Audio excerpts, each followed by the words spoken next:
오늘 본문은 다윗과 골리앗의 대결 장면입니다. 이 싸움은 그리스도인과 영적인 원수와의 싸움을 상징적으로 보여줍니다. 골리앗은 하나님의 원수인 죄와 세상과 사단을 상징하고, 다윗은 연약하지만 믿음으로 영적인 원수들과 싸워나가는 그리스도인을 상징한다고 볼 수 있습니다. 골리앗이 소년 다윗의 나옴을 보고 저주와 유혹을 가합니다. 43절을 보면 블레셋 사람이 다윗을 저주하고 이르되 내게로 오라, 내가 네 살을 공중의 새들과 들짐승에게 주리라 하는지라.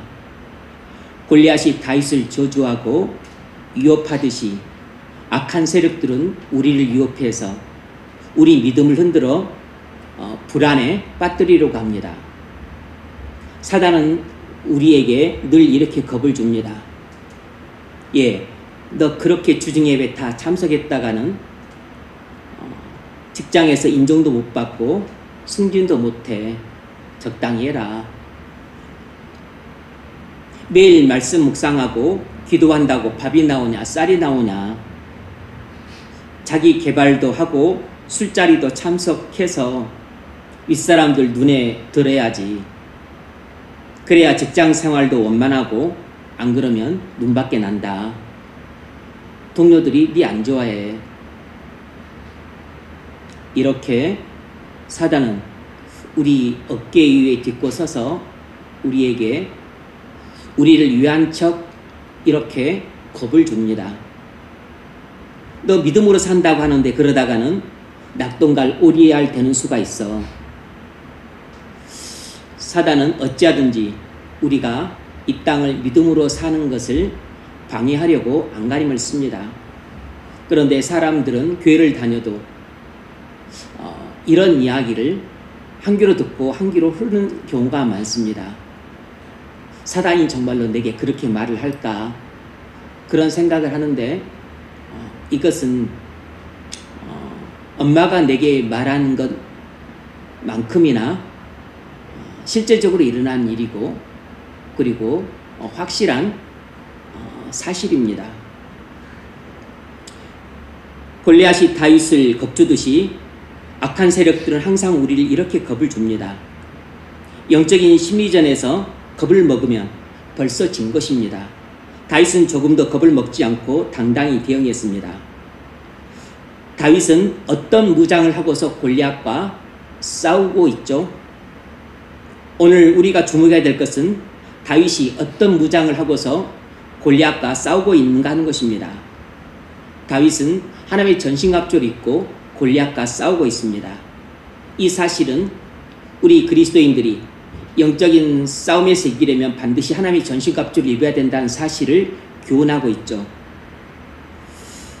첫 번째로 다윗은 구원의 투구를 쓰고 있었습니다. 이 점이 중요합니다. 구원의 투구는 구원의 확신을 말합니다.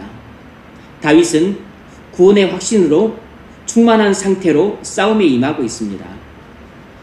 다윗은 구원의 투구를 씀으로써 골리앗의 공격으로부터 치명상을 받지 않도록 머리를 보호할 수 있었습니다.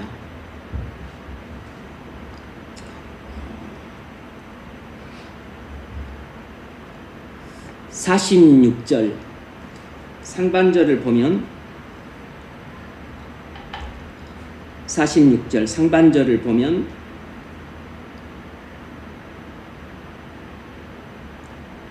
여호와께서 오늘 여호와께서 너를 내 손에 붙이시리니, 이것이 바로 다윗이 갖고 있었던 구원의 확신이었습니다. 오늘 여호와께서 너를 내 손에 붙이시리니, 이건 구원의 확신이자 동시에 승리의 확신이기도 했습니다. 또 47절 하반절을 보면 전쟁은 여호와께 속한 것인즉 그가 너희를 우리 손에 붙이시리라. 싸움에 이기고 지는 것은 하나님의 절대 주권에 속한 일인데 바로 여호와께서 너희를 우리 손에 붙이실 것이다.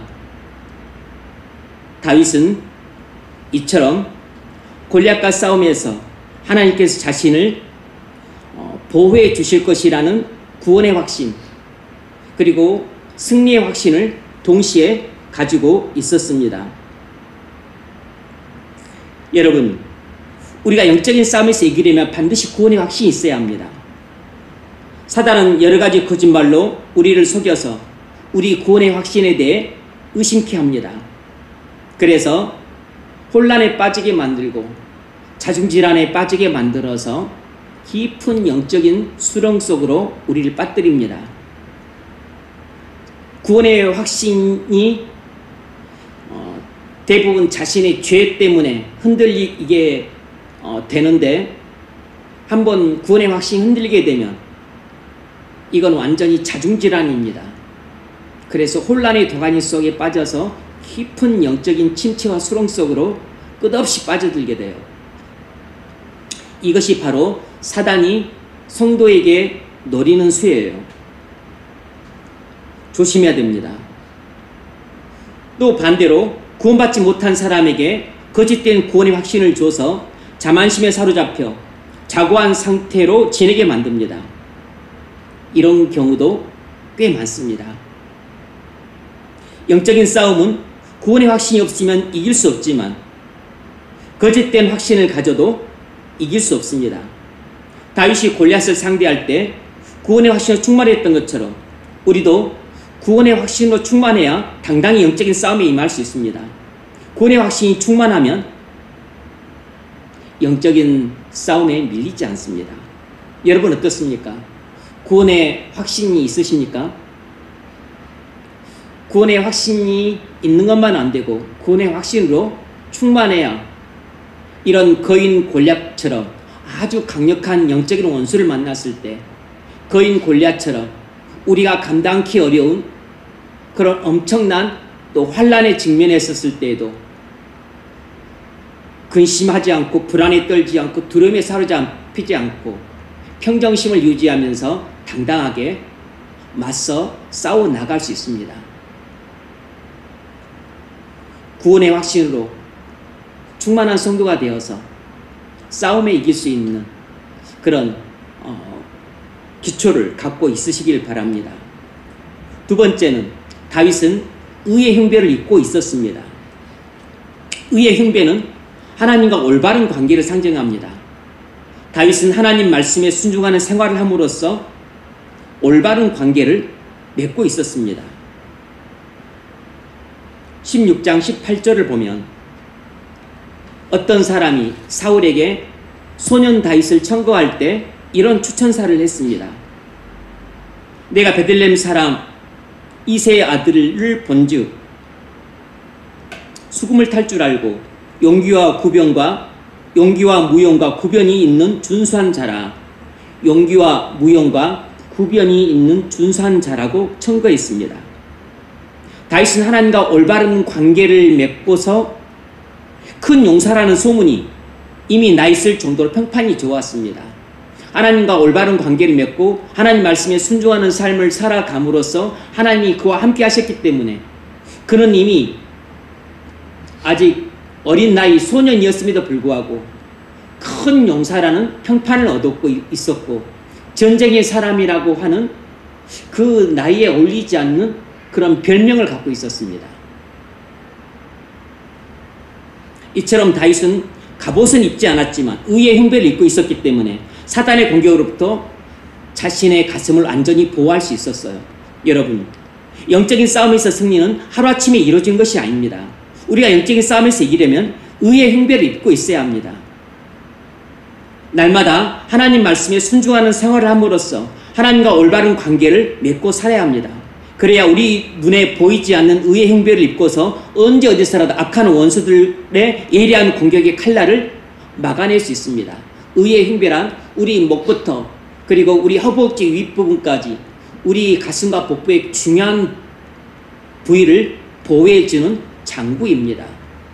바로 우리가 매일같이 하나님 말씀을 순종하며 살아감으로써 하나님과 올바른 관계를 유지하는 것, 이것이 바로 우리의 의의 흉배인데, 다윗은 이런 의의 흉배를 입고 있었기 때문에 모든 이스라엘 군대가 다 두려워하는 거인 골리앗을 맞서서도 조금도 두려워하지 않고 그와 싸우되 그의 모든 칼과 창과 단창의 공격으로부터 그는 보호를 받을 수 있는 눈에 보이지 않는 의의 흉배를 입고 있었습니다. 눈에 보이지 않는 의의 흉배는 눈에 보이는 어린 값보다도 훨씬 훌륭한 우리를 보여주는 안전장구입니다.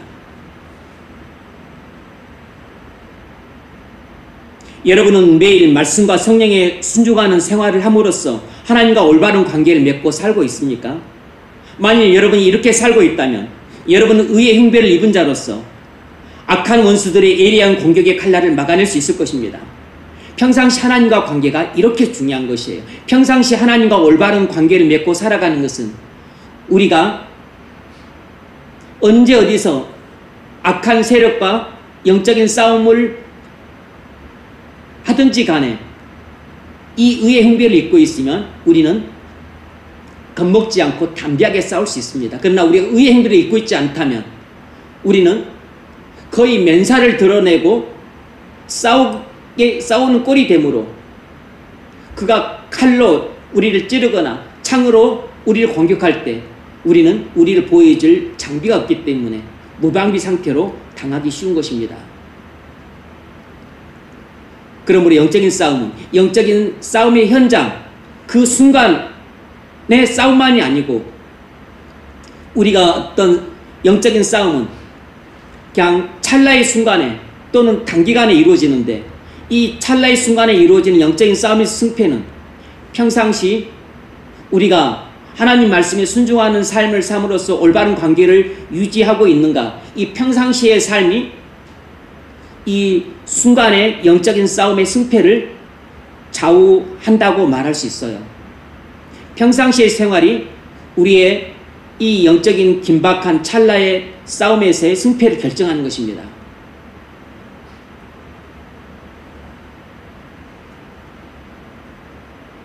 영적인 싸움은 한 번 잘한다고 해서 승리하는 게 아닙니다.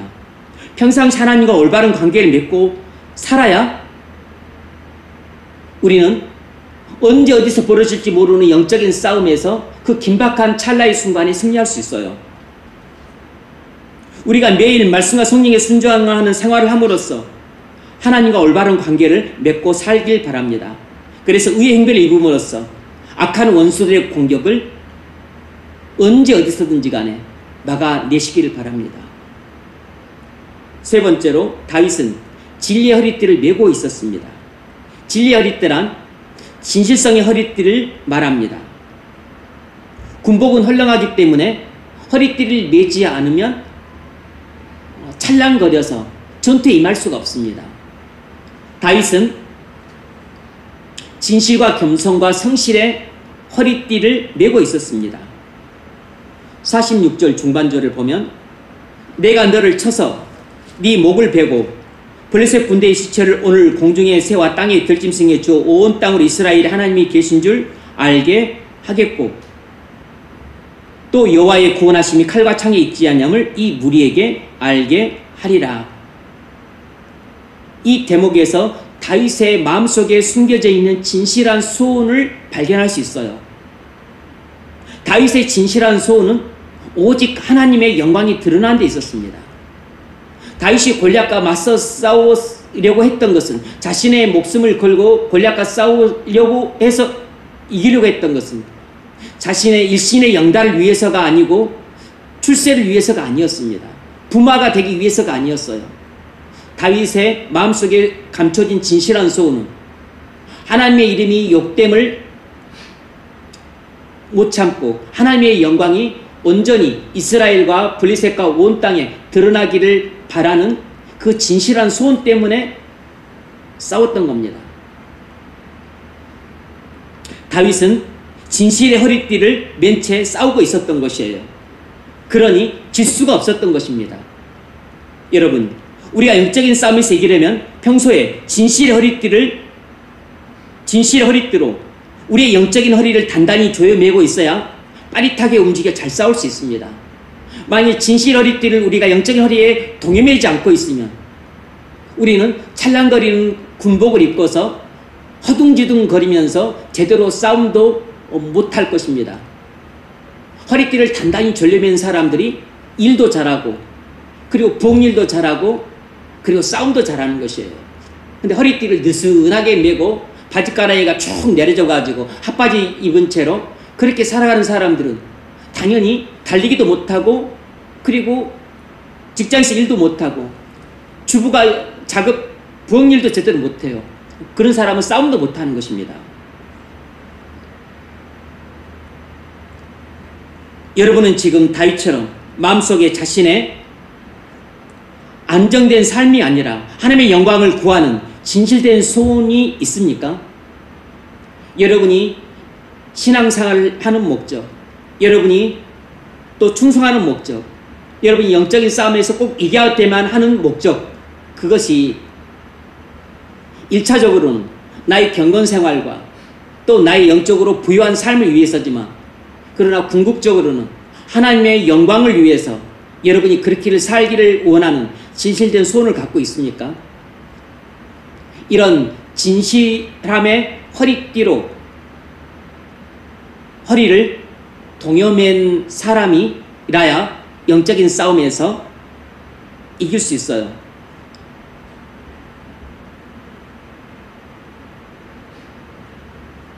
여러분이 영적인 싸움에서 이기려면 진실함의 허리띠로 영적인 허리를 단단히 조여 매시기를 바랍니다. 다윗은 평소에 겸손의 허리띠와 성실의 허리띠도 메고 살았습니다. 20절을 보면 다윗이 아침에 일찍 일어나서 양을 양치는 자에게 맡기고 이새가 명령한 대로 가지고 가서 진영에 이른즉, 다윗은 전쟁터에 신부는 갔다 오라는 아버지의 지시사항을 겸손하고 성실하게 이행했습니다. 하나도 토를 달지 않고 그 위험한데 왜 나를 보내냐고 불평하지도 않고 빼먹고 대충 하지도 않았어요. 아버지가 지시한 사항을 철저하게, 그리고 지시하지도 않은 것까지 아침에 일찍 일어나서 자기가 돌보던 양은 다른 양치기에게 맡기고, 그리고 아버지가 지시한 것들을 철저하게 준비해서 떡은 형들에게, 치즈는 천부장에게 전달해 주었습니다. 이 작은 일화를 통해서도 다윗의 마음속에 겸손함이 있고 그리고 성실함이 있다는 걸 알 수 있죠. 겸손한 성품과 성실한 성품을 다윗은 갖고 있었던 것입니다. 여러분, 우리가 영적인 싸움에서 이기려면 그저 우리는 칼과 같은 공격무기, 방패와 같은 이런 방어무기, 투구, 의의 흉배 이런 것만 생각하기 쉬운데, 우리가 제일 간과하기 쉬운 것이 바로 허리띠입니다. 허리띠. 허리띠가 무슨 싸움하는데 필요하리요? 이렇게 생각하는 경향이 있어요. 그런데 우리가 싸우는 데 있어서 없어서 안 될 반드시 필수 그 품 가운데 하나가 허리띠입니다. 허리띠. 그런데 이 허리띠의 역할을 무엇이 하냐면 바로 우리의 성품이 하는 것이에요. 진실함의 성품, 겸손의 성품, 그리고 또 성실함의 성품, 온유함의 성품, 이런 것들이 우리가 영적인 싸움을 하는 데 있어서 우리로 하여금 더욱 잘 싸울 수 있도록 촉진제 역할을 해주고, 그리고 끊임없이 지속적으로 싸우는데 또 힘을 주고, 무엇보다도 하나님이 함께 하시는 데 있어서, 하나님의 도우심을 받는 데 있어서 아주 중요한 통로 역할을 해주는 것이 바로 허리띠입니다. 진실함의 허리띠, 겸손의 허리띠, 성실함의 허리띠, 온유함의 허리띠, 이런 허리띠, 이런 그리스도인으로서 우리의 이런 성령의 성품들이 우리의 헐렁한 군복을 단단히 조여주는 역할을 해서 우리로 하여금 더욱 기민하게 움직여서 빠릿하게 움직이고, 그리고 잘 싸울 수 있도록 도와주는 역할을 합니다.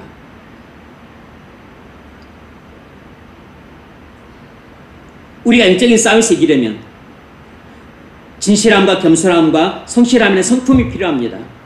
진실과 겸손과 성실한 성품이 없으면 어찌 영적인 싸움에서 이기겠습니까? 우리가 진실하지 않으면 거짓의 영의 공격에 자주 속아 넘어갈 것입니다. 우리가 교만하다면 당연히 교만의 함정에 빠져서 허우적거릴 것이에요. 우리가 게으르다면 우리는 악하고 게으른 종이 되고 말 것이기 때문에 이건 싸우나 마나입니다.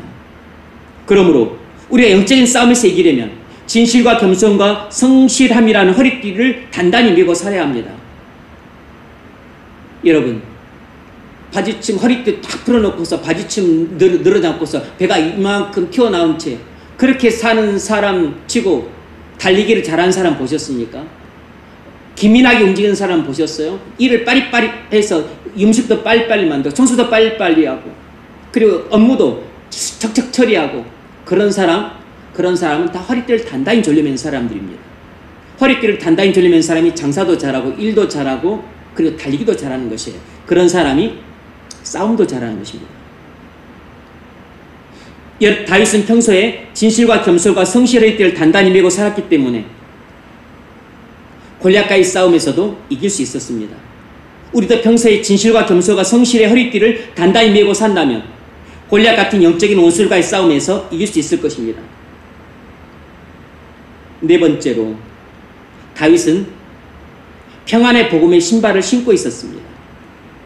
평안의 복음의 신발이란 복음으로 말미암아 마음의 평안을 누리고 사는 것을 말합니다. 다윗은 마음의 평안을 누리고 살았어요. 32절을 보면 알 수 있습니다. 지금 이스라엘 군대는 블레셋 침략으로 인해서 정신줄을 놓았고 그리고 골리앗 장수가 나와서 계속 싸움을 거는데 두려움에 사로잡혀서 어금이 절여 있는 상태고 불안과 두려움에 사로잡혀 있는 상태였어요. 그런데 오직 마음이 평안한 사람은 다윗 한 사람밖에 없었습니다. 32절을 보면 그래서 다윗이 사울에게 말하되 그로 말미암아 사람이 낙담하지 말 것이라 주의 종이 가서 저 블레셋 사람과 싸우리다. 사울의 마음은 불안했지만 다윗의 마음은 평안했습니다. 다윗은 평안의 복음의 신발을 신고 있었어요. 그래서 골리앗을 맞아 싸울 때도 일말의 불안과 두려움도 없었습니다. 그래서 골리앗이 신들의 이름으로 다윗을 저주하고 내가 공중에 새 밥이 되게 하겠다 이렇게 겁박을 했었을 때조차도 다윗은 평정심을 잃지 않고 두려워하지 않고 마음이 고요하고 평안했어요. 너는 칼과 창과 단창으로 나오거니와 나는 만군의 여호와의 이름으로 내게 나아가노라. 마음이 평안하지 않으면 나올 수 없는 담대함이에요. 왜죠? 하나님을 깊이 신뢰함으로 하나님에 대한 신뢰에서 오는 마음의 평안이 그를 주장하고 있었던 겁니다. 모든 지각이 뛰어나신 하나님의 평강이 그 마음과 생각을 주장하고 계셨던 것이에요. 혹시 지면 어떻게 하나? 혹시 저가 또 칼을 던졌는데 내가 못 피하면 어떡하나?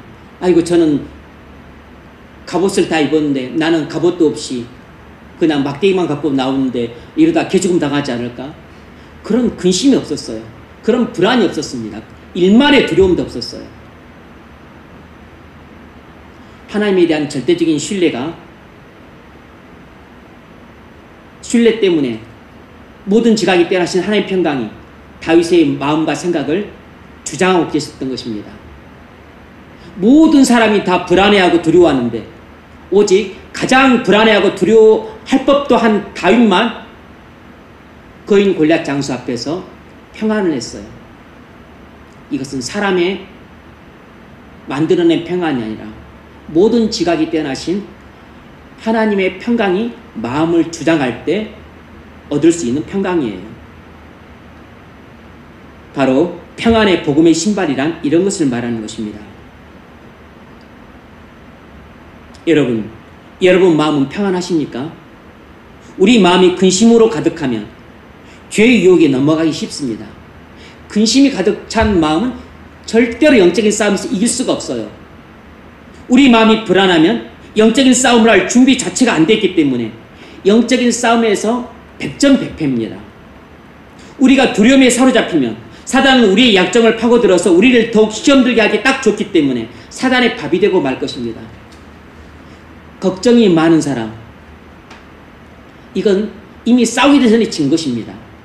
마음이 불안에 떠는 사람, 이 사람은 싸우나 마나의 100점 100패입니다.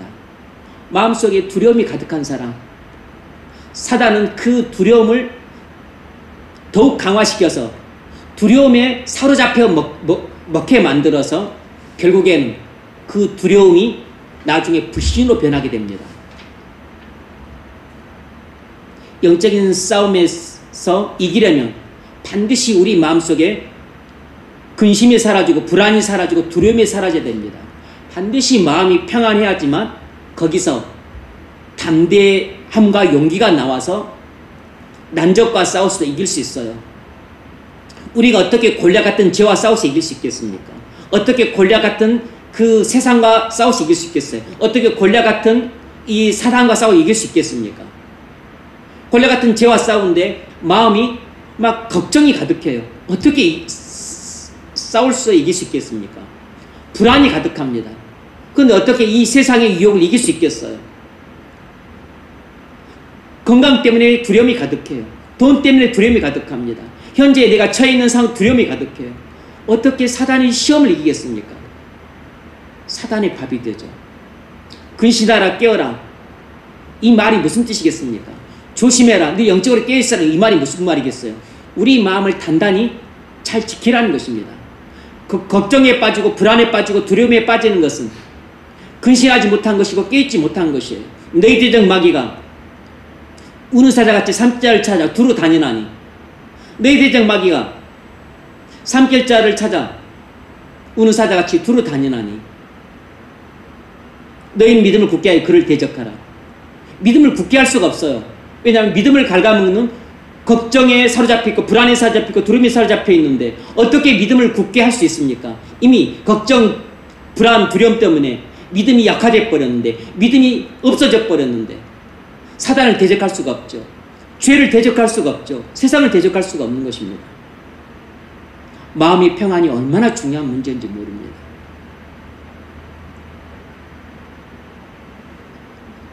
다윗은 마음이 평안했기 때문에 골리앗과 마저 싸울 때에도 담대하게 싸워 이길 수 있었습니다. 나는 만군의 여호와의 이름으로 내게 나아가노라. 이런 담대한 용기 저변에는 모든 지각이 뛰어나신 하나님의 평강이 그 마음과 생각을 주장하고 계셨기 때문에 아무 걱정이 없었기 때문입니다. 아무 걱정, 아무 염려하지 말고 오직 모든 일에 기도와 간구로 너희 구하사 감사함을 하나님께 아뢰라. 모든 지각이 뛰어나신 하나님의 평강이 그리스도 예수 안에서 너희 마음과 생각을 지키시리라. 다윗의 마음 상태가 딱 이런 것이었던 겁니다. 사울도 걱정하고 주변 사람도 다 걱정하는데 자기만 걱정을 하니 자기만. 키도 작고 체구도 작고 싸움 한번 해본 적 없고 무기 하나 없고 지팡이하고 물맷돌밖에 없는데 전신갑주를 입은 거인 골리앗 장수와 맞아서 걱정이 없습니다. 불안이 없어요. 두려움이 없어요. 환경이 좋기 때문이 아닙니다. 상황이 좋기 때문이 아니에요. 가진 것이 많기 때문이 아닙니다.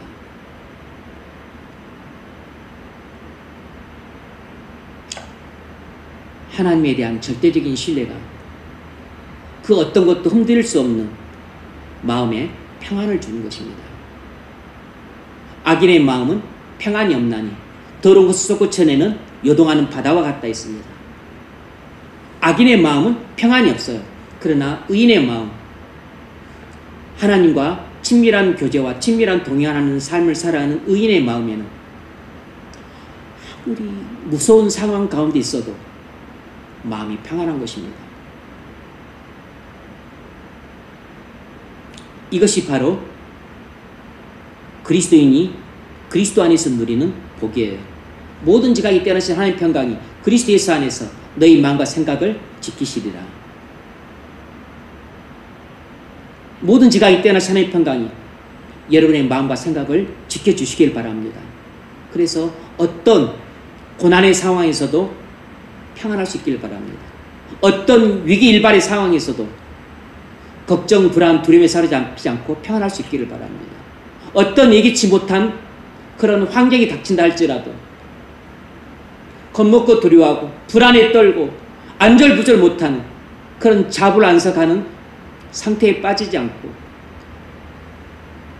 모든 지각이 떼어나신 하나님 평강이 여러분 마음과 여러분 생각을 지켜주시길 바랍니다. 그래야만 영적인 싸움에서 이길 수 있어요. 여러분이 평소에 복음으로 말미암아 평안을 누리고 사는 게 그래서 중요합니다. 우리의 영적인 싸움에서 이기려면, 긴박한 어떤 찰나의 싸움에서 이기려면, 어떤 유혹의 싸움에서 이기려면 그 순간도 중요하지만 이 순간보다 더 중요한 것은 평상시 우리의 마음의 상태예요. 여러분이 마음이 평안해야 어떤 적들과 싸워도 이길 수 있습니다. 항상 평안에 복음의 신발을 신고서 영적인 싸움에서 이길 준비를 하고 사시기를 주의 이름으로 축원합니다. 다섯 번째로, 다윗은 믿음의 방패를 들고 있었습니다. 너비 76cm, 높이 137cm의 큰 방패입니다. 방패는 가장 중요한 방어 무기예요. 다윗은 튼튼한 믿음의 방패를 들고 있었습니다. 34절을 보면 주의 종이 아버지의 양을 지킬 때 사자나 곰이 와서 양떼에서 새끼를 물어가면 내가 따라가서 그것을 치고 그 입에서 새끼를 건져내었고, 다윗은 사자나 곰의 공격에 양떼를 지킬 정도로 담대한 믿음을 갖고 있었습니다. 담대한 믿음의 방패로 사자와 곰의 이빨과 발톱을 막아낼 수 있었어요. 여러분, 사자의 이빨을 막아내고 곰의 발톱을 막아낼 수 있었다면 다윗이 얼마나 강력한 방어 무기를 갖고 있었겠습니까? 그걸 막아낼 수 있을 정도의 힘, 그것을 막아낼 수 있을 정도의 지략, 그것을 막아낼 수 있을 정도의 어떤 방패 무기, 이걸 갖고 있었던 것이에요. 뿐만 아니라 45절을 보면 더 확실하게 나오죠. 다윗이 블리스 사람이 이르되 너는 칼과 창과 단창으로 내게 나오거니와 나는 만군의 여호와 이름 곧 내가 모욕하는 이스라엘 군대에 하나님의 이름으로 내게 나아가노라. 여기서 하나님의 이름으로라는 말은 하나님을 믿음으로 라는 뜻입니다. 하나님의 이름으로 내게 나아가노라. 이 말은 나는 하나님을 믿음으로 내게 나아가노라.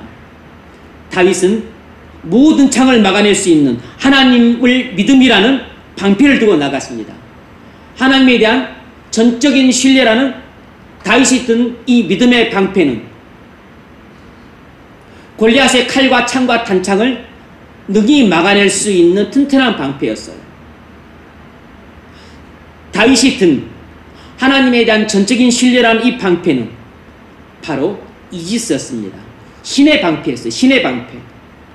하나님이 다윗에게 선물로 주신 신의 방패였다고. 이지스였습니다. 다윗은 하나님에 대한 전적인 신뢰라는 이 신의 방패를 들고 있었기 때문에 천하무적과 같았던 이 골리앗의 칼과 창과 단창이라고 하는 공격을 능히 막아낼 수 있었어요. 신의 방패 이지스는 모든 공격을 막아낼 수 있는 방패입니다. 모든 악한 세력들의 공격을 막아낼 수 있는 이 신의 방패, 이것이 바로 하나님에 대한 절대적 신뢰라는 방패예요. 이것을 들고 있는 사람은 어떤 죄의 유혹도 막아낼 수 있고 어떤 세상의 유혹도 막아낼 수 있고 어떤 사탄의 시험도 막아낼 수 있습니다. 우리가 들여야 될 방패는 허접한 종이방패나 베냐방패나 아니면 얄팍한 구리방패가 아니에요. 우리가 들여야 될 방패는 쇠방패도 아닙니다. 우리가 들여야 될 방패는 바로 어떤 악한 세력의 공격도 막아낼 수 있는 하나님에 대한 절대적인 신뢰라고 하는 이런 신의 방패예요. 우리는 이지스라고 하는 방패를 들어야 됩니다. 다윗은 이 방패를 들고 있었기 때문에 당대 최고의 장수, 천하무적이라고 할 수 있는 골리앗의 칼과 창과 단창을 막아낼 수 있었던 것입니다.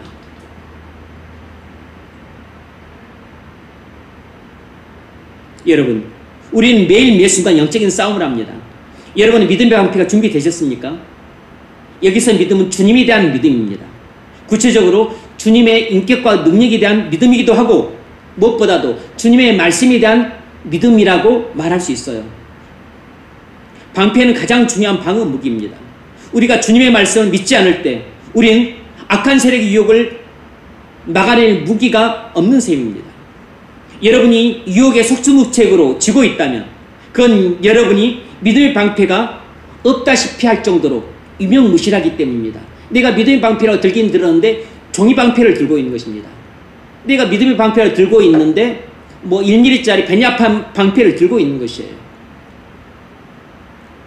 자갈 정도의 그냥 조그만 돌멩이 정도의 공격은 막아내지만 그러나 칼이나 창은 막아낼 수가 없는 것입니다. 만일 우리가 주님의 말씀을 철두철미하게 믿는다면 우린 악한 세력의 유혹을 잘 방어해낼 수 있습니다. 사단이 쏘는 미움의 화살을 막아낼 수 있어요. 미움의 화살을 막아내는 게 너무 중요합니다. 분노의 화살도 막아내야 됩니다. 복수심의 화살도 막아내야 돼요. 저주의 화살, 악담의 화살도 막아내야 됩니다. 음란한 충동의 화살도 믿음의 방패가 튼튼해야 막아낼 수 있습니다. 믿음의 방패가 얇으면 음란한 충동의 화살을 막아낼 수 없어요. 질투의 화살, 그거 막아내기 어렵습니다. 시기의 화살, 막아내려면 우리의 믿음의 방패가 튼튼해야 됩니다.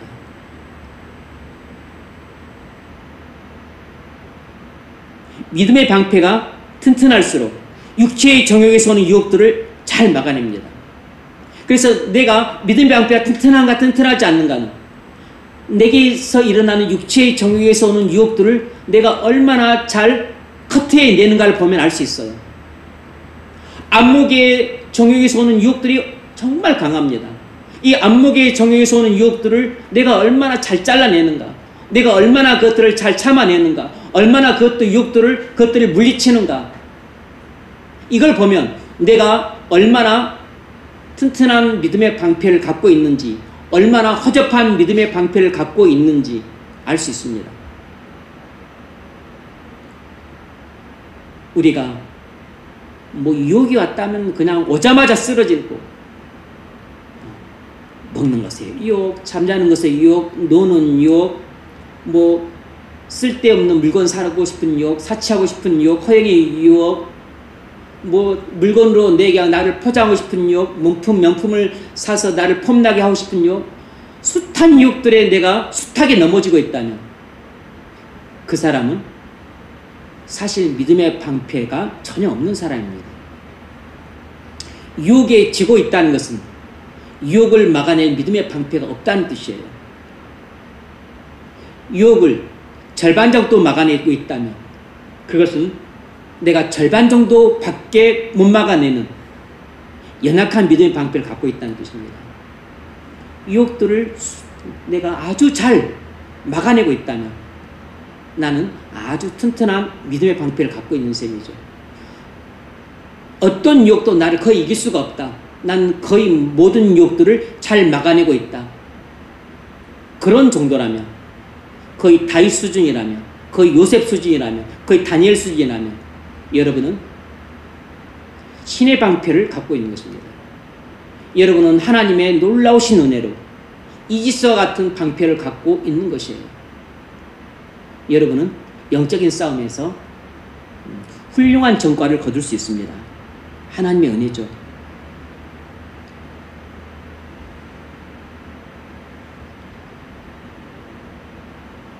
늦은 시간에 믿음의 방패가 튼튼해서 육체의 정에서 오는 유혹들을 잘 막아내면 늦은 시간에 음식을 안 먹습니다. 잠잘 시간에 잠을 잡니다. 믿음의 방패가 튼튼할수록 안목의 정에서 오는 숱한 유혹들을 막아냅니다. TV를 보고 싶은 유혹, 쓸데없는 영상을 보고 싶은 유혹들을 잘 막아냅니다. 여러분이 이렇게 영적으로 승리하는 삶을 원하십니까? 그렇다면 하나님의 말씀을 지속적으로 신뢰하십시오. 하나님의 말씀을 지속적으로 신뢰하는 데 가장 좋은 방법은 매일 말씀을 묵상하는 것입니다. 이것보다 더 좋은 방법이 없습니다. 그래야 눈에 보이지 않는 믿음의 방패가 더 커지고 그리고 더 튼튼해집니다. 그러면 어떤 유혹의 창도 막아낼 수 있습니다. 어떤 시험의 창도 막아낼 수 있어요. 말씀 묵상과 기도를 통해 신의 방패를 소유할 수 있기를 바랍니다. 예배와 말씀 묵상과 기도와 경건서적과 은혜 나눔을 통해서 지금은 종이 방패지만 이것이 철의 방패로 바뀌고, 지금은 철의 방패지만 신의 방패, 이지스와 같은 방패로 바뀔 수 있기를 바랍니다. 이것이 믿음의 성장이에요. 이것이 성령 충만함입니다.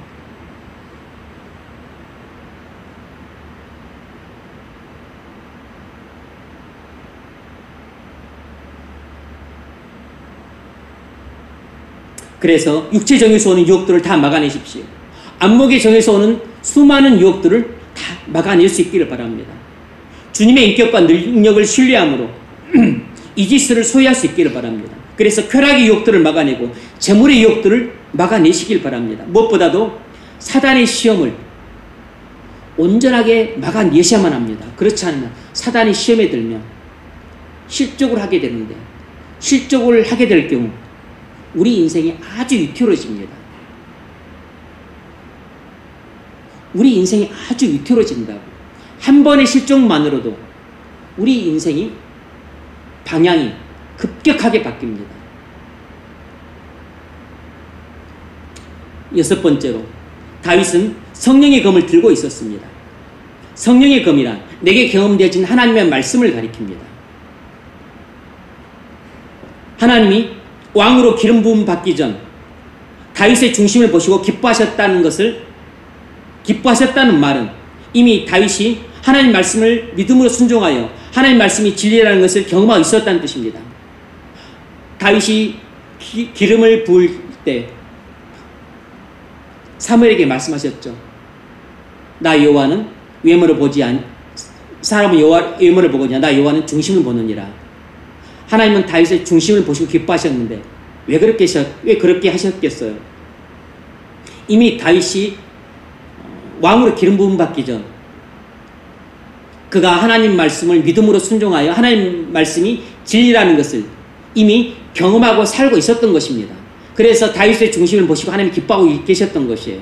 그런데 왕으로 기름 부음 받은 후에 다윗이 성령 충만을 받았기 때문에 다윗은 더욱더 하나님 말씀을 묵상하고 기도함으로, 그래서 믿음으로 순종해서 하나님 말씀이 진리라는 것을 이전보다도 더욱 충만히 경험하고 살 수 있었어요.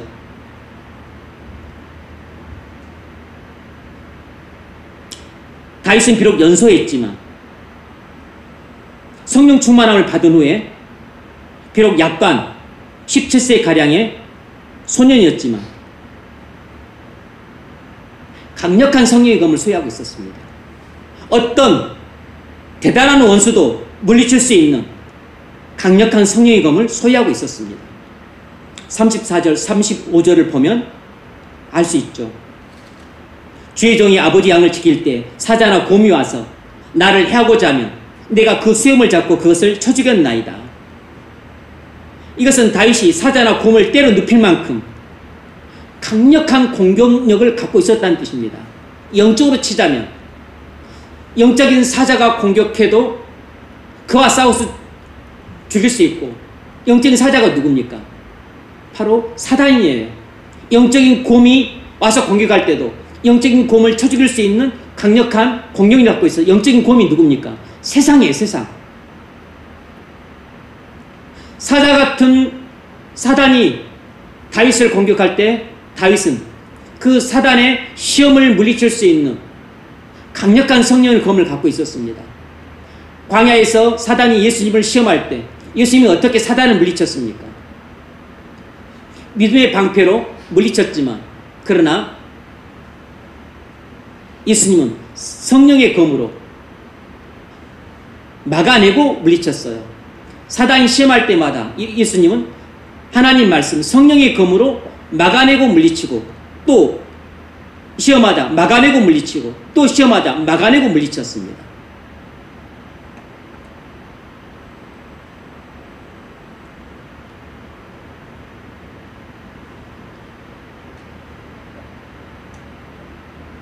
45절. 너는 칼과 창과 단창으로 내게 나오군요. 나는 만군의 여호와 이름 곧 내가 모욕하는 이스라엘 군대 하나님의 이름으로 내게 나아가노라. 골리앗의 무기는 철로 만들어진 칼과 창과 단창이었지만 다윗의 무기는 하나님의 이름이란 성령의 검이었습니다. 다윗은 그동안 물맷돌로 많은 짐승들을 물리쳤었습니다. 그래서 물맷돌은 다윗에게 아주 익숙한 무기였어요. 다윗이 던진 물맷돌은 아주 예리한 성령의 검이 되어서 골리앗의 이마에 박혔습니다. 다윗은 물맷돌로 골리앗 이마에 박쳐서 골리앗을 쓰러뜨려 죽였지만 그건 단순히 물맷돌이 아니고 다윗이 마음속에 소유한 이미 경험되어진 하나님의 말씀, 즉 성령의 검이 물맷돌이라고 하는 표상으로 나타나서 물맷돌이 그의 골리앗의 이마에 박혔던 것은 즉 성령의 검이 골리앗 같은 영적인 원수들의 심장에 박힌 것 같은 것입니다. 그래서 다윗의 진짜 무기는 물맷돌이 아니라 성령의 검이에요. 물맷돌은 성령의 검이 형상화되어 나타난 것에 불과한 것입니다. 꼭 물맷돌만 이어야만 했겠습니까? 막대기로도 골리앗을 죽일 수 있죠.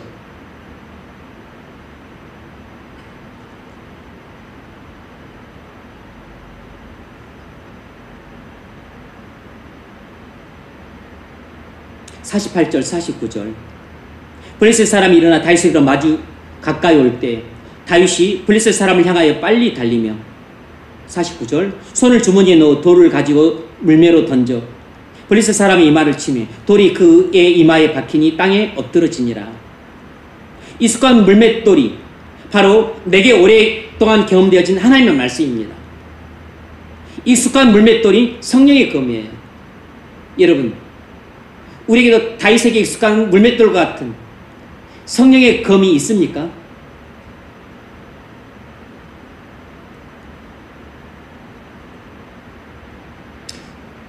돌이 떡덩이가 되게 하라. 사람이 떡으로만 살 것이 아니요 오직 여호와 입에서 나오는 말씀으로 살 것이니라. 이것이 바로 예수님의 물맷돌이고 예수님이 사단의 공격을 물리칠 때 사용했던 성령의 검이에요. 네가 하나님의 아들이든 성전에서 뛰어내리라.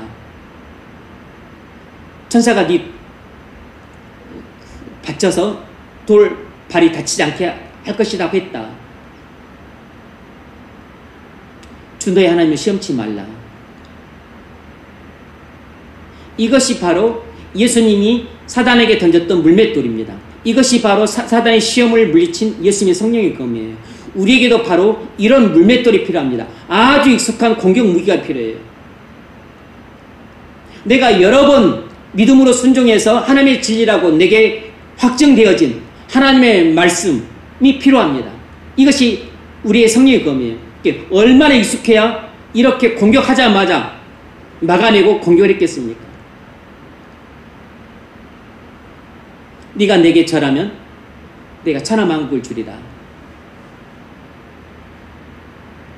오직 하나님만 섬기라 하였느니라.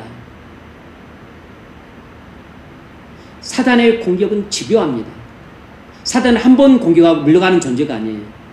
한 번 막아내면 좀 있다가 또 두 번 공격하고 좀 있다가 또 세 번 공격합니다. 사단의 끝없는 시험과 유혹들을 막아내기 위해서는 이지스가 필요합니다. 신의 방패가 필요해요. 그리고 사단의 공격을 끝장내기 위해서는 믿음의 방패는 끝장을 낼 수 없어요. 끝장을 내리면 성령의 검이 필요합니다. 다윗이 사용했던 물맷돌은 다윗의 성령의 검이에요. 우리에게도 물맷돌이 필요합니다. 아주 익숙한 물맷돌이 필요해요.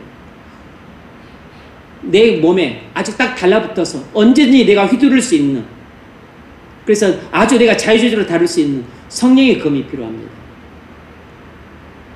사단이 이렇게 시험하면 이것의 시험을 내가 막아내고 물리칠 수 있는 성령의 검이 필요해요.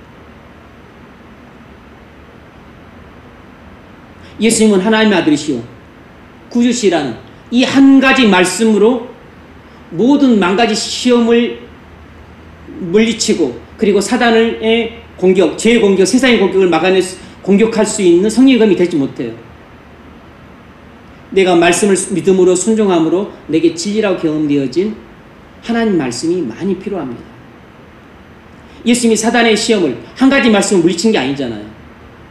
3번의 시험을 3가지 말씀을 물리쳤습니다. 사단이 시험할 때마다 물리칠 수 있는 성령의 검이 각기 다른 것이에요. 죄가 공격하면 죄 공격을 물리칠 수 있는 성령의 검, 세상의 유혹이 오면 세상의 유혹을 물리칠 수 있는 성령의 검이 필요합니다. 사단의 시험이면 사단의 시험을 물리칠 성령의 검이 필요해요. 여러분, 우리가 영적인 싸움에서 이기려면 성령의 검이 반드시 있어야 됩니다.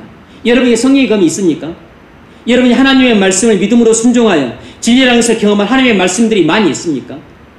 우리가 악한 세력들의 공격을 막아내고 또 그들을 공격해서 물리치는데 제일 중요한 것은 성령의 검입니다.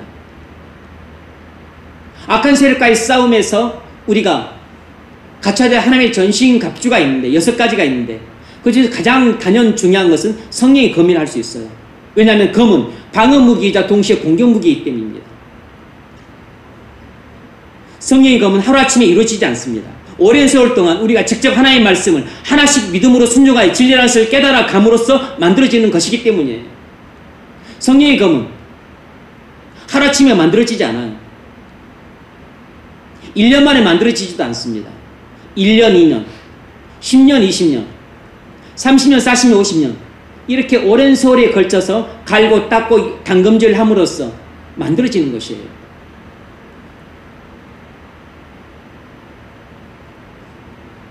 그런데 예배 자리에 자주 빠지고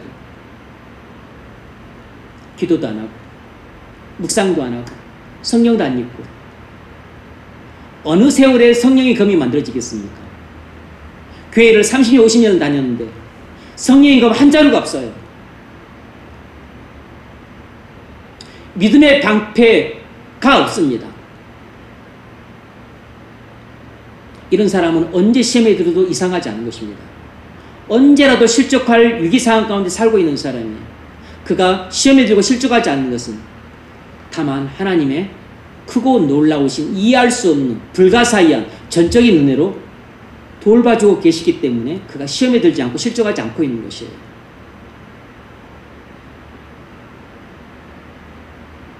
시험에 들어 실족한 사람들 이상한 사람들이 아닙니다.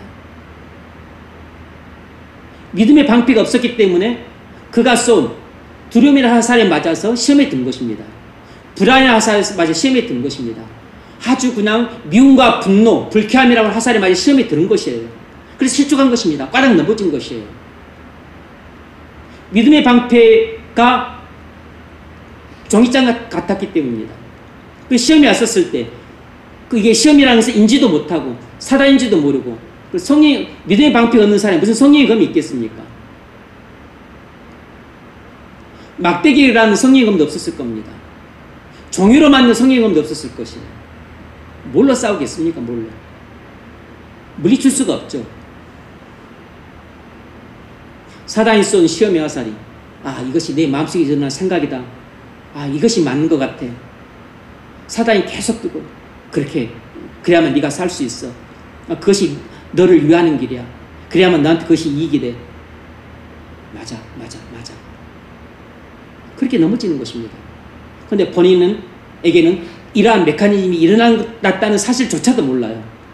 이런 메커니즘이 일어났다는 사실조차도 본인은 이해를 못합니다.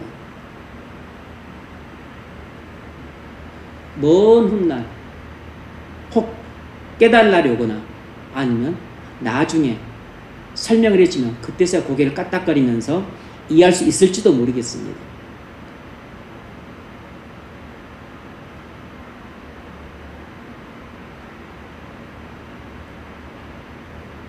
그때 비로소 나만의 성령의 검을 소유하게 됩니다. 오랜 세월 동안 우리가 하나님의 말씀을 믿음으로 순종해서 그렇게 성령의 검을 만들어 가야만 비로소 나만의 성령의 검을 소유하게 됩니다. 나만의 성령의 검이 있어야 돼요. 예수님은 당신만의 성령의 검을 갖고 있었습니다. 모든 성도는 자신만의 성령의 검을 갖고 있어야 됩니다. 성령의 검이라서 다 똑같은 게 아니에요. 어떤 검은 한 번, 두 번 공격할 수 있는 것이 있고, 어떤 검은 또 100번, 1000번 쓸 수도 있는 검이 있습니다. 어떤 사람은 성령의 검이 뭐 한 자루나 두 자루밖에 안 돼요. 어떤 사람은 성령의 검이 100자루, 200자루입니다. 어떤 사람은 성령의 검이 1000자루고, 어떤 사람은 성령의 검이 10,000자루입니다. 그럼 10,000가지 시험을 이겨낼 수 있어요. 10가지라면 10가지 시험밖에 못 이겨냅니다. 그러면 시험이 100가지로 올 때 90가지는 잘못하면 시험에 드는 것이에요. 어떻게 성령의 검을 만들 수 있나요? 첫 번째는 설교를 듣고서입니다. 설교를 듣고 자기 것으로 소화해야 됩니다. 그래서 그 설교 들은 말씀을 믿고 순종해서 단련시키면 자기만의 성령의 검이 됩니다. 모든 회중들이 똑같이 설교를 듣지만 어떤 사람은 한 귀로 듣고 한 귀로 흘러버립니다. 대부분의 회중들은 그래요. 근데 어떤 사람은 설교를 듣고 그것을 마음에 저장합니다. 마음으로 믿어요. 그걸 믿음으로 순종합니다. 그것이 진리라면서 경험을 해요. 그래서 옳거니 이것이 진리구나. 그래서 더욱 확신하게 됩니다. 그래서 또 뜨거운 불에 담금질을 해요. 그 말씀을 계속 붙들고 뜨거운 불에 넣었다가 또 두들겨 펴고 담금질을 하고, 그렇게 해서 점점 자기만의 성령의 검을 만들어가요. 그렇게 해서 성령의 검을 한 자루 한 자루 한 자루 그렇게 자기 마음의 그 칼집에 꽂아 놓는 것입니다. 그리고 설교를 들을 때마다 성령의 검이 늘어나요. 지혜로운 사람인 것이죠. 이렇게 할 수 있는 사람은 점점 더 강력한 성령의 검을 소유하게 될 것입니다. 점점 더 많은 성령의 검을 갖게 돼요. 두 번째 방법은 매일 말씀 묵상을 통해서입니다. 매일 말씀 묵상을 통해서 깨달은 진리를 믿음으로 순종하십시오. 그러면 그 말씀이 진림을 깨달을 때 성령의 검이 될 것입니다. 이런 일이 지속되고 반복되면 강력하고 예리한 성령의 검을 보유하게 됩니다. 그것도 한 자루 두 자루가 아니고 셀 수 없을 정도로 많은 성령의 검을 보유하게 됩니다. 다윗은 나의 하나님이라고 부를 수 있었기 때문에 믿음의 방패와 성령의 검을 동시에 지니고 있는 셈이어서 골리앗과의 싸움에서 이길 수 있었어요. 하지만 사울은 나의 하나님이라고 부를 수 없었기 때문에, 그런 믿음의 방패도 없었고 성령의 검도 없었기 때문에 골리앗이 와서 싸움을 걸 때 두려움에 사로잡혀서 꽁무니를 내뺐던 것입니다. 믿음의 방패도 없고 성령의 검도 없는 사람은 강력한 원수들과의 싸움에서 이길 수가 없어요. 전쟁터로 나갈 수도 없습니다. 이미 겁먹고 도망을 치게 됐어요. 믿음의 방패가 없다는 걸 본인이 알고 성령의 검이 없다는 걸 본인이 알기 때문에 담대하게 나가서 용감하게 싸울 수가 없습니다. 담대함 대신 두려움, 용기 대신 비겁함이 있기 때문에 두려움에 사로잡혀서 비겁하게 도망치게 돼요. 사울이 그랬습니다. 이스라엘 군인들이 그랬어요. 그런데 오직 한 사람 다윗만이 연소했지만 신의 방패를 들고 그리고 성령의 강력하고 예리한 검을 들고 있었기 때문에 비록 연소하고 체구는 작았지만 골리앗 장수 앞에서 두려워하긴커녕 담대하게 나아가서 일격에 쓰러뜨렸습니다. 성령의 검으로 한 방에 거꾸로 때렸어요.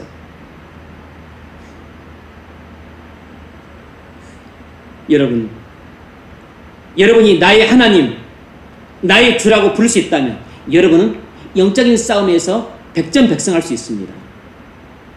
성령의 검으로 무장했다면 이길 수 있습니다. 죄도 이길 수 있습니다. 죄의 유혹 이길 수 있어요. 세상의 쾌락의 유혹 이길 수 있습니다. 사단이 주는 거짓말하는 시험 이길 수 있습니다. 미움의 유혹, 분노의 유혹, 저주의 유혹 이길 수 있습니다. 복수의 유혹, 질투의 유혹 이길 수 있습니다. 성령의 검을 준비하십시오. 그리고 성령의 검으로 무장하십시오. 그러면 죄와 죄의 유혹을 이길 수 있습니다. 세상의 유혹을 이길 수 있어요. 사단의 유혹을 이길 수 있을 것입니다. 다윗의 승리 원인은 하나님의 전신갑주를 입었기 때문입니다. 다윗이 하나님의 전신갑주를 입었다는 사실을 강력하게 암시하는 구절은 16장 18절이에요. 여호와께서 그와 함께 계시더이다. 이것은 다윗을 청거했던 사람의 추천사였습니다. 그 사람이 그도 영적인 사람이었기 때문에 그게 눈에 보였던 거죠. 그 사람의 눈에도 보니까 하나님께서 다윗과 함께 하시는 게 보였던 겁니다. 보통은 잘 안 보이잖아요. 그런데 하나님이 다윗과 함께 하시는 게 그 사람 눈에 보일 정도로 현격하게 다윗은 임마누엘의 사람이었던 것이에요. 다윗이 하나님께서 함께 하시는 사람이었다는 것을 주변 사람도 알 정도였다는 것은 무슨 뜻이냐면 하나님의 전신갑주를 입고 살고 있었다는 뜻입니다. 구원의 투구를 쓰고 의의 행배를 입고 진리의 띠를 입고 평안의 복음을 예비한 신발을 신고 믿음의 방패를 입고 성령의 검을 갖고서 그렇게 매일 벌어지는 영적인 싸움에서 승리하는 삶을 살고 있었기 때문에 그냥 주변 사람들 눈에도 하나님이 저와 함께 하시는구나 라는 게 보였던 것입니다. 그래서 어느 날 갑자기 전쟁터에 갔었을 때 골리앗이 싸우러 올 때 준비도 안 됐는데 예상도 못했는데 골리앗과의 싸움에 나가게 되어서 골리앗과 싸워서 일격에 꼴꼴이 될 수 있었던 것은 그가 평상시에 하나님의 전신갑주로 무장되어 있었기 때문에 평상시에도 그렇게 영적인 싸움에서 승리하는 삶을 살고 있었기 때문에 전혀 예기치 않은 그 상황에서의 영적인 싸움에서도 겁먹지 않고 담대하게 나가서 승리를 장치할 수 있었습니다. 그 원인은 다윗이 하나님의 전신갑주 입고 있었기 때문이에요. 그것이 사람들 눈에 어떻게 보이냐면 하나님이 함께 계시는 것으로 보이는 것입니다. 여러분, 우리가 하나님의 전신갑주로 무장을 하게 되면 우리는 영적인 싸움에서 이기게 됩니다. 영적인 싸움에서 이기게 되면 사람들 눈에 어떻게 보이냐면 제가 영적인 하나님의 전신갑주를 입고 있구나 이렇게 보이는 게 아니고 하나님이 저 사람과 함께 하시는구나 이렇게 보이는 것이에요. 임마누엘로 보이는 것입니다. 임마누엘로.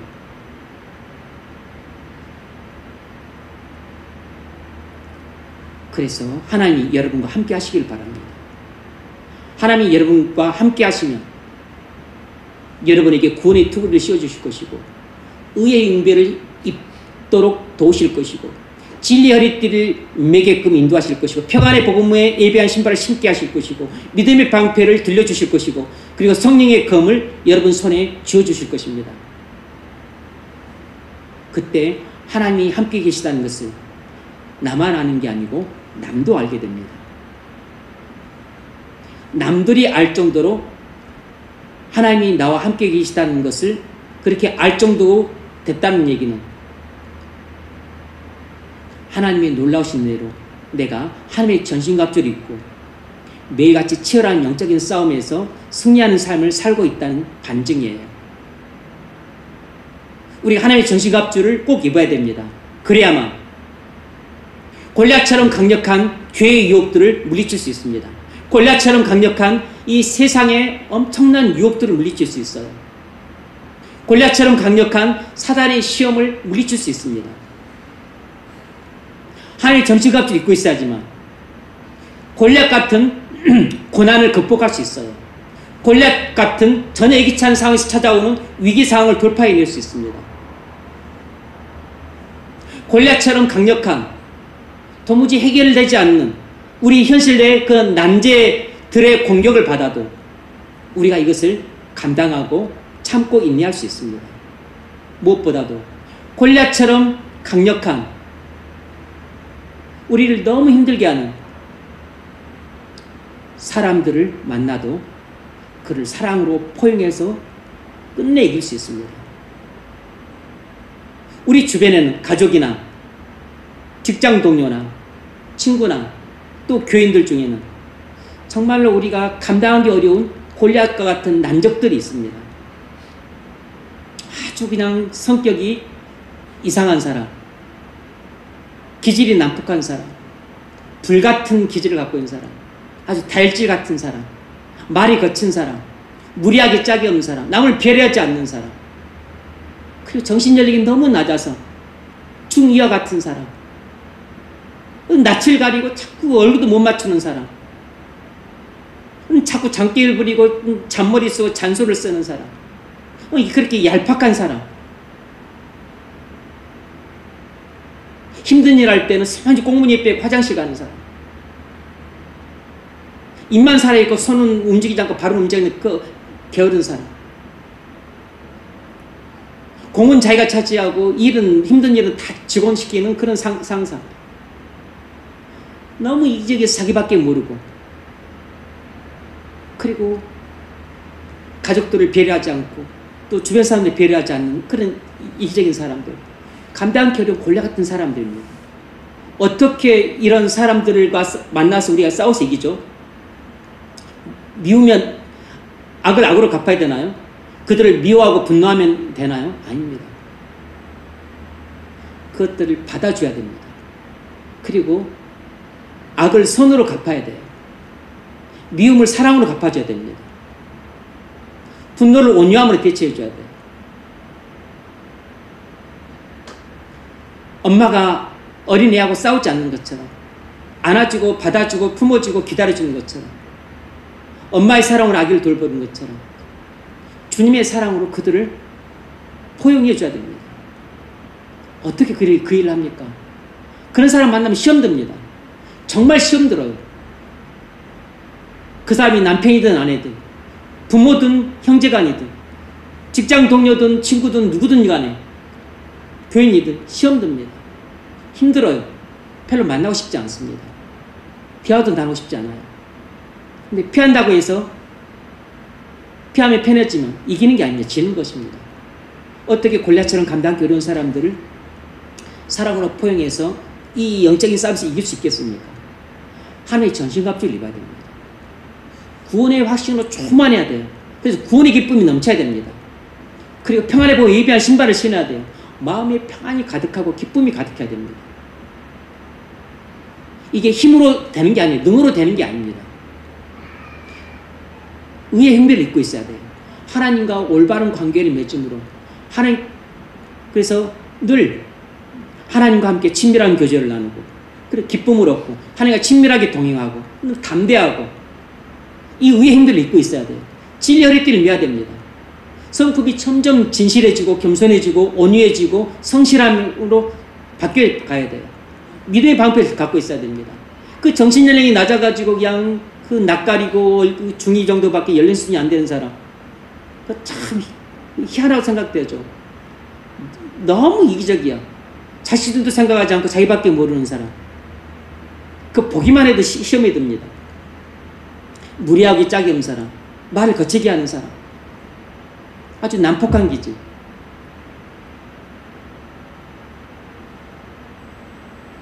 얼굴 돌리고 인상 쓰고 단절하고 배척하면 그건 영적인 싸움이 지는 것이에요. 그런 사람을 받아내는 것이 이겨내는 것입니다. 그것들을 받아내고 포용하는 것이 사랑으로 이기는 것이에요. 선으로 악을 이기는 것입니다. 여기서 선이란 사랑이잖아요. 어떻게 이런 영적인 싸움에서 이깁니까? 하나님의 전신갑주를 입어야 됩니다. 아주 그냥 신의 방패를 갖고 있어야 돼요. 이지스를 갖고 있어야 됩니다. 그래서 어떤 정신연령 낮은 것으로 공격해도 막아내야 돼요. 어떤 이기심으로 공격해도 막아내야 됩니다. 어떤 무례함과 그리고 그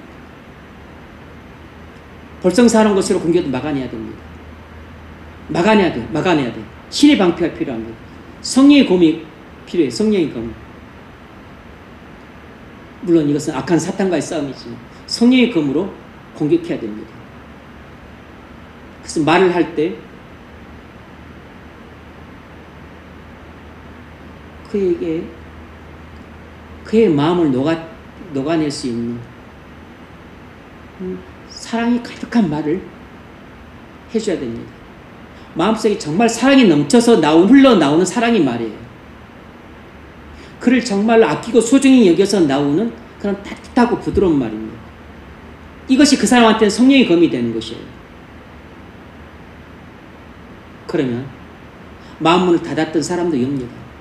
원수가 제겼던 사람도 친구로 생각을 해요. 이것이 바로 하나님의 전신갑주를 이겼었을 때 골리앗처럼 감당하기 어려운 사람들을 상대해서 우리가 이기는 방법입니다. 하나님의 전신갑주를 입어야 영적인 싸움에서 이길 수 있습니다. 바로 하나님이 그렇게 할 때 우리에게 하나님이 함께 하시는 사람으로 보이는 것입니다. 하나님이 함께 하심으로 하나님께서 여러분에게 우리에게 전신갑주를 입혀주시기를 바랍니다. 그래서 우리가 모든 난적들과의 싸움에서 꼭 승리하는 삶을 살아갈 수 있기를 주의 이름으로 축원합니다.